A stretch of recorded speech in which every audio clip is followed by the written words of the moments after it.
pedidos de alterações de nomes têm sido cada vez mais comuns na justiça brasileira, mas a maioria das pessoas não sabe como fazer. Veja quais são as condições, documentos e onde fazer a mudança. Esse é o principal tema de hoje do Pensamento Jurídico, uma produção da Associação dos Magistrados Mineiros, a AMAGES.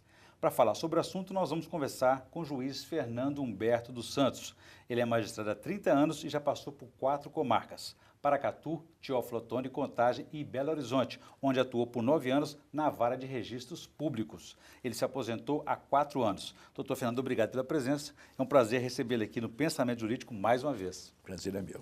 Nós teremos o quadro Pensamento Literário. No terceiro bloco, só fará indicações de leitura para os nossos telespectadores. Sim. Não teremos o Pensamento Literário e que os estudantes ainda continuam aquelas férias maravilhosas, não é isso? Uhum.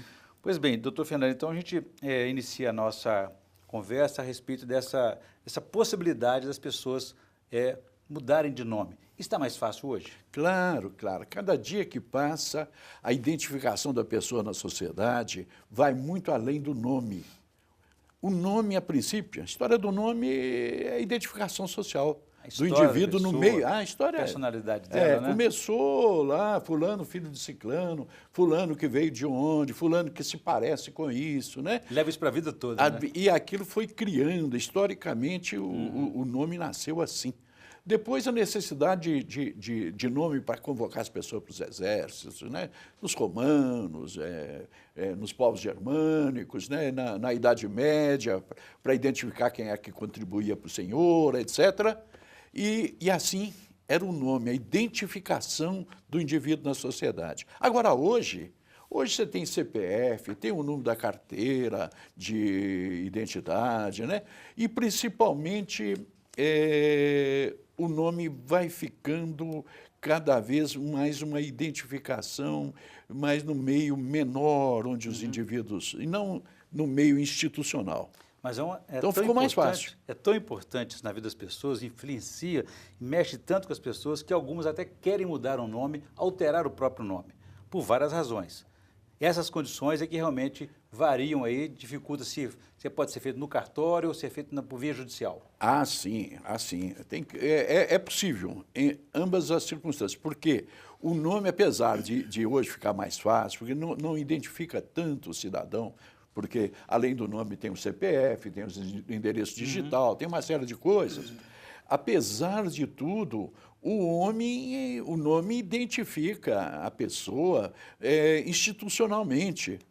Por exemplo, para não casar 2 vezes, né? Por exemplo, quem cometeu um crime em algum estado da federação e vai para outro estado da federação, chega lá, muda de nome, muda de identificação e fica livre do crime. É por isso que é importante a apuração, né? Então é por isso que é muito importante a manutenção do nome desde o momento em que ele foi registrado até o final da vida. Mas existem circunstâncias que permitem que a pessoa mude o nome, não é? Por exemplo, nós temos casos de famosos. Vamos citar aqui o ex-presidente Luiz Inácio Lula da Silva. Ele, durante a vida dele, ele ganhou esse apelido de Lula. Ele decidiu incorporar isso ao nome dele. Xuxa da mesma forma. Isso é possível, é mais fácil fazer? Sim. Por quê? Porque esse apelido notório, Lula, Xuxa, Tostão, e tem outros, Pelé, tem tantos Pelé, por aí, né? Somente quando com talento ou sem talento, né? É verdade. Pois esses apelidos notórios identificam o cidadão, mais ainda. São apelidos que, ao invés de romper com a identificação, ela fica mais evidente, evidencia mais. Então, quanto a isso, não tem problema. Mas, doutor Fernando, existe desde que não descaracterize aquilo. Sim, e tem casos também de apelidos que são assim, jocosos, ridículos, ou até que criam situações que fogem ao bom senso. E também não é aceitável, não, né? Nomes, né? Tem nomes. Olha, tem cada história. Eu quando juiz da Vara de Registro Público, me apareceu uma menina, 12, 13 anos, que tinha um nome muito estranho, sabe? Mas como isso, eu já escrevi sobre isso, até já ficou público, e não tem segredo disso, ela se chamava Estrataela de Kika. Extrataela de Kika da Silva. Então tinha lá uma petição, Extrataela de Kika da Silva, insatisfeita com o seu nome, quer mudar seu nome para outro nome, Francisca. Então, no correr da apuração do processo, né, houve uma audiência e na audiência o promotor perguntou a ela de qual a origem desse nome. Então, olha a história. Os cartórios, naquele tempo de registro civil, tinham uns cartórios no interior, em algumas cidades, chamava cartório de paz. E esses cartórios tinham, às vezes, pessoas muito simples. E o cidadão, o pai da menina foi registrá-la, e o rapaz muito simples lá, que estava colhendo, falou, você vai registrar a menina? Vou. Como vai ser o nome? Falou, o nome da avó. E como é que é o nome da avó? A avó. Eles tratam ela de Kika, né? Eles tratam ela de Kika. E o tabelião anotou tudo. Eles tratam ela de Kika. Da Silva? Da Silva. Assim é a origem do nome, né? Quer dizer, um equívoco ali, uma falta de comunicação, de esclarecimento, né? E como que ela queria chamar? Francisca, que era exatamente o nome da avó. Exatamente. Então, uma coisa muito simples. Infelizmente, um caso como esse, ainda na burocracia necessária, tem que ser feito através do Ministério Público, através no processo judicial. O Ministério Público é ouvido e o juiz tem que decidir. Não pode ser feito em cartório. Doutor Fernando, eu vou fazer um intervalo. Gostaria que no próximo bloco o senhor contasse para a gente quais são os casos mais comuns que aparecem na justiça de mudança de nome e se tem que ter uma idade mínima para fazer isso. A gente volta em instantes.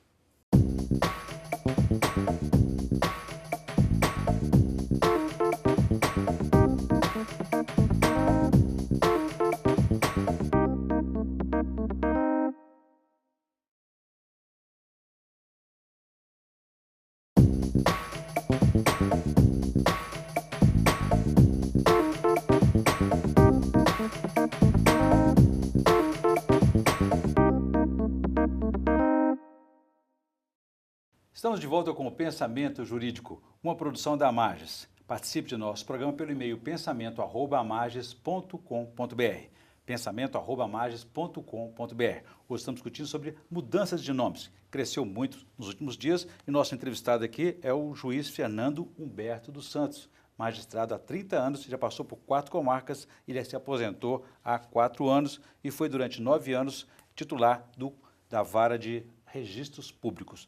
Doutor Fernando, deixei para o senhor uma questão no bloco anterior a respeito dessa possibilidade de mudança de nome. Quais são os casos mais comuns na justiça? A pessoa precisa ter idade mínima para fazer esse tipo de solicitação? Sim, a pessoa tem que ter, para entrar na justiça, né, tem que ter plena capacidade jurídica. E se é uma criança, tem que ser representada pelo pai, né? Mas o pai a representa, ou a mãe, né, que representa o legal. Mas acontece que aos 18 anos, quando o indivíduo adquire a maioridade civil, ele tem a possibilidade de, por si, procurando no próprio cartório, diretamente no cartório, ele requerer a mudança. Se essa mudança o cartório de plano perceber que essa mudança no nome que ele tem possibilidade de fazer em um ano inteiro, no ano que ele adquire a maioridade civil, se essa mudança não prejudica a identificação dele na sociedade, como, por exemplo, né, no meio criminal, no fisco, etc., o próprio cartório faz a modificação. Sabe? Agora, se o cartório tiver dúvida, ela recorre ao juiz. Aí passa para o Ministério próprio Público cartório. Ou vai direto para o juiz? O próprio cartório levanta uma dúvida junto ao juiz, o juiz examina, manda que ele apresente certidões, ouve e faz. Isso é muito importante, que o cidadão aos 18 anos possa, por um ano inteiro, buscar ele próprio junto ao cartório. Entendi. Muito simples. Outra possibilidade de buscar no cartório... Só para a gente avançar nessa parte, quando ele vai ao cartório, que tipo de documento que ele precisa levar? Levar testemunhas? O cartório é que vai dizer, vai depender da situação, porque existem circunstâncias muito simples, às vezes é só grafia no nome. Chamam isso de erro de grafia. O erro de grafia, o senhor falou há pouco aí da questão da Kika, por exemplo, né? Uma pessoa que se chama Cleusa, mas alguém escreveu Creuza lá, por exemplo. Ela tem como só mudar a grafia? Tem, o erro de grafia.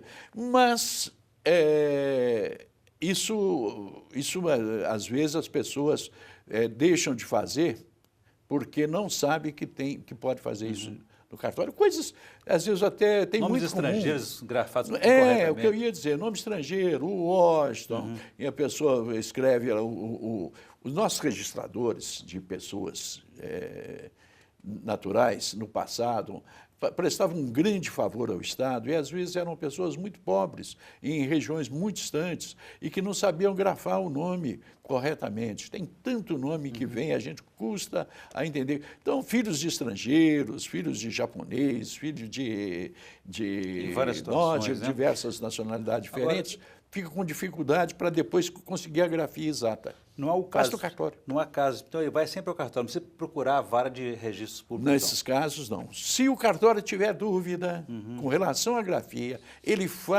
levanta um questionamento de dúvida junto ao juiz e o juiz resolve. Nem precisa de processo. O processo é um procedimento administrativo junto ao cartório. Agora, Aqueles nomes, por exemplo, que causam constrangimento às pessoas, que expõem ao ridículo também. ridículos, né? Isso também é possível mudar? Ah, Ainda sim. que não esteja em erro de grafia, às vezes que não tenha outra intenção. Esses nomes, porque trazem constrangimento à pessoa, permitem que mude. Às vezes o constrangimento não é assim um constrangimento universal. Eu já tive um caso que o cidadão se chamava Marciano. Marciano. 19, 20 anos, 20 e poucos anos, chamava Marciano, não gostava do nome. Me lembro que na audiência ainda disse para ele que achava Marciano um nome bonito e ele respondeu jocosamente assim, porque não é o senhor, né? Quer dizer, o juiz pode não concordar, mas ainda assim ele considera esse pedido do interessado. Eu achei graça porque eu entendi exatamente o que ele quis dizer. Quer dizer, no meu conceito, Marciano é ridículo. Marciano é ridículo, porque as pessoas me perguntam, Marciano, você veio de Varginha? Onde estão as anteninhas e tal? E isso era um bullying que ele recebia permanentemente por causa do nome. Passou a chamar Mariano. Tudo bem. Há casos também de homens que têm nome mais parecido com nomes de mulheres, né? Também tem esse interesse em mudar. Dagmar, Guiomar, essas coisas também existem também. Se sente incomodado com isso. Mas existe uma outra circunstância. Por exemplo, eu tive um caso de uma moça que chamava Mariana e mudou-se para Israel. E lá ela se casou com um cidadão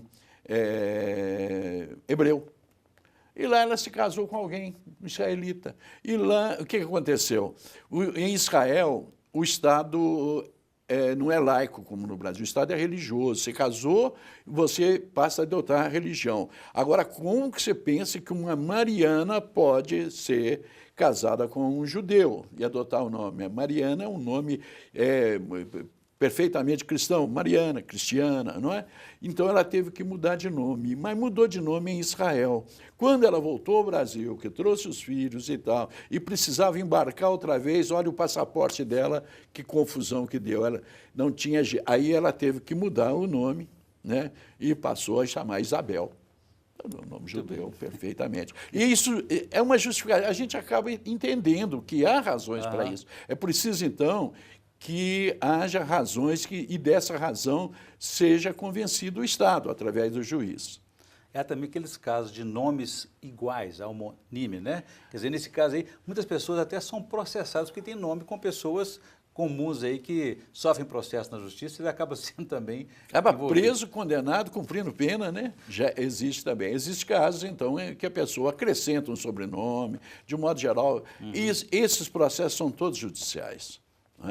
A Defensoria Pública faz isso com muita facilidade. A Defensoria Pública é sempre atenta lá na vara de registro público, tem um trabalho imenso. Existe, no mínimo, 10 pedidos por dia da Defensoria Pública de alteração de nome. Muito bem. Doutor Fernando, eu vou fazer um novo intervalo. Gostaria que no próximo bloco o senhor contasse para a gente sobre a novidade que existe agora, que também facilitou a mudança de nome para quem também muda de sexo. A gente volta então em instantes.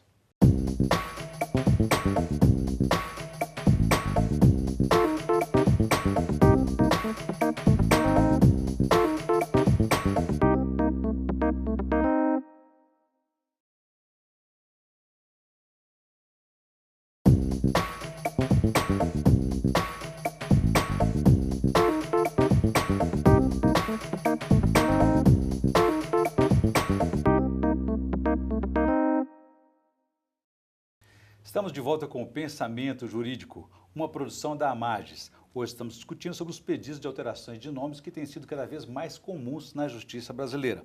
O nosso entrevistado é o juiz Fernando Humberto dos Santos. Doutor Fernando Humberto, deixei uma questão para o senhor há pouco, no bloco passado, a respeito dessa novidade que facilitou mais aí a alteração de nome para pessoas que mudam de sexo. O que mudou, o que facilitou para elas? Olha, na realidade, a questão da admissão, da mudança do nome, quando há mudança de sexo, aí nós estamos falando ainda de mudança de nome só, é uma questão de dignidade humana, não é? As pessoas que mudam de sexo e às vezes ficam muito constrangidas em aeroportos, em outros lugares assim, quando o seu nome é declinado, né? José Manuel de tal, e vem lá aquela moçona bonita, né? E tal, e fica aquela coisa. E a mesma coisa acontece ao contrário também, né? Maria Isabel, Maria Auxiliadora, e lá vem lá um rapagão lá com boné e tudo, aquela coisa. Por quê? E as pessoas ficam chocadas, elas se sentem feridas na sua dignidade, porque elas têm um sexo aparente que elas optaram, trata-se de uma opção. E o nome, como o nome é identificação também sexual, né, de gênero na sociedade, acaba servindo para estigmatizar, né? Então, com uma razão por motivos de dignidade humana, se admite a mudança do nome para o prenome, porque o prenome era imutável na legislação passada, e se admite a mudança do prenome para que ele identifique a figura física que a pessoa passou a adotar. Ainda que ele não passe por essa mudança, se ele quiser ter a opção de mudar o nome, mas por identidade própria pessoal, ele pode mudar o nome também? Nós estamos falando em mudança de sexo, porque a mudança de sexo também ela pode ser através de cirurgia ou não. Sim. Às vezes é só uma opção por atitude, por conduta, modo de vestir, também pode. Houve época que a jurisprudência exigia, né, que a pessoa demonstrasse que havia feito uma cirurgia, né, mas isso já está superado. Houve época também em que só aqueles que tinham feito cirurgia, exatamente, só o que tinha feito cirurgia é que poderia. E cirurgia autorizada. Pelo SUS? Não, autorizada pelo próprio judiciário. Sim. Então, houve época que a jurisprudência ela caminhou lentamente. Primeiro tinha que ser uma cirurgia autorizada pelo judiciário que permitisse que a mudança do sexo ia permitir a mudança do nome. Depois bastava a cirurgia. Hoje não, hoje basta que a pessoa tenha mudado a sua conduta, o seu modo de ser, a sua aparência, a sua apresentação, a sua identificação, até porque aí a mudança do nome contribui para a identificação da pessoa na sociedade. Não há mais resistência no judiciário a esse tipo de pedido, não, né? Doutor Fernando, no caso... Jurisprudencialmente, não. Entendi. No caso de adoção, o adotado pode adotar o nome e o prenome, o sobrenome do pai adotivo? Deve, né?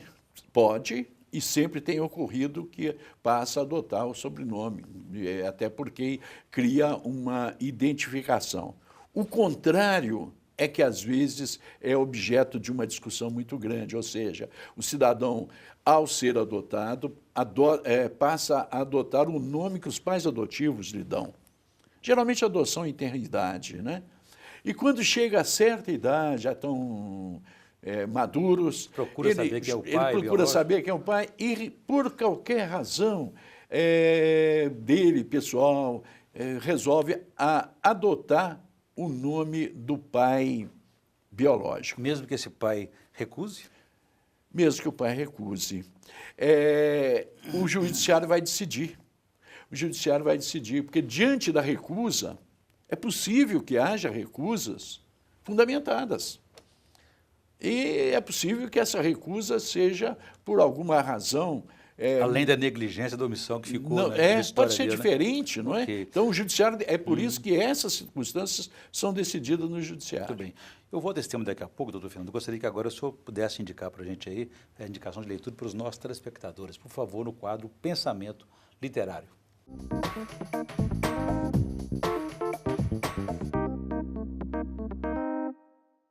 Pois é. O livro que me abalou, ultimamente, me abalou profundamente, chama-se O Homem que Amava os Cachorros. É um livro do Padura, né? Um jornalista cubano que deparou-se na praia, em Cuba, em Havana, com um cidadão que levava 2 cachorros, 2 galgos russos. Ele acabou fazendo amizade, o personagem dele, né, fez amizade com esse cidadão. Descobriu-se que esse cidadão, nada mais, nada menos, era que o Ramon Mercader. Quem é Ramon Mercader? O assassino de Trotsky. Então, ele descreve a história do homicídio mais famoso do século passado, ou seja, aquele que levou à morte, a trama, toda a trama que levou à morte Trotsky, que foi o homem do Exército Vermelho que fez a Revolução de 17, que quem venceu a Revolução Russa foram os mencheviques. Os bolcheviques que derrubaram os mencheviques em seguida, foram comandados por Trotsky. Stalin tomou o poder e passou a ser inimigo do Trotsky e fez toda uma trama, 30 anos de trama, 20 anos de trama, até que assassinasse o Trotsky. Esse livro me abalou profundamente porque mostrou que a crueldade humana, ela independe de posições políticas, ela independe de ideologia, sempre uma crueldade muito grande e a história narrada pelos vencedores e, às vezes, os mais cruéis. Natureza humana, né? Muito boa indicação. O Homem que Amava os Cachorros. Não deixem de ler. Boa indicação. Não deixem de ler. Doutor Fernando, voltando ao nosso tema aqui da alteração de nome, o Código Civil que foi implantado aí no ano passado trouxe novidades. Para a família, os cônjuges, os filhos, o que mudou exatamente? Não, a rigor, é só em termos de facilitação. Só facilitação por quanto passou a se entender que a família base da sociedade deixou de ser aquela família machista, não é? Porque antigamente o pai detinha um pátrio poder, hoje é o poder familiar, né? Por inteiro, e também que não tem mais o controle familiar a partir exclusivamente da figura paterna. Então, tudo isso proporcionou uma nova visão, mas, a rigor, a sociedade já vinha caminhando nesse sentido. O Código Civil em si não trouxe novidades maiores do que aquela evolução que já vinha existindo no nosso ordenamento jurídico. Muito bem. Para a gente encerrar, então, doutor Fernando, aqui, na nossa última questão, pessoas que sofrem ameaças, estão envolvidas, são testemunhas, apuração de um crime, ela pode mudar de nome também para se proteger? Podem, são autorizadas a se proteger através dessa mudança de nome. Sempre em sigilo, mas sempre com uma reserva de que só o juiz conhece para futuramente se retomar a linha de familiar, se for o caso e tudo. Muito bem. Bom, eu conversei aqui com o juiz Fernando Humberto dos Santos, que falamos aí sobre os pedidos de alterações de nomes que têm sido cada vez mais frequentes, mais comuns na justiça brasileira. Doutor Fernando, obrigado pela presença, foi um prazer recebê-lo aqui no Pensamento Jurídico. Muito obrigado, nós agradecemos, ficamos por aqui. Se você quiser participar, escreva para pensamento@amages.com.br. Obrigado e até a próxima.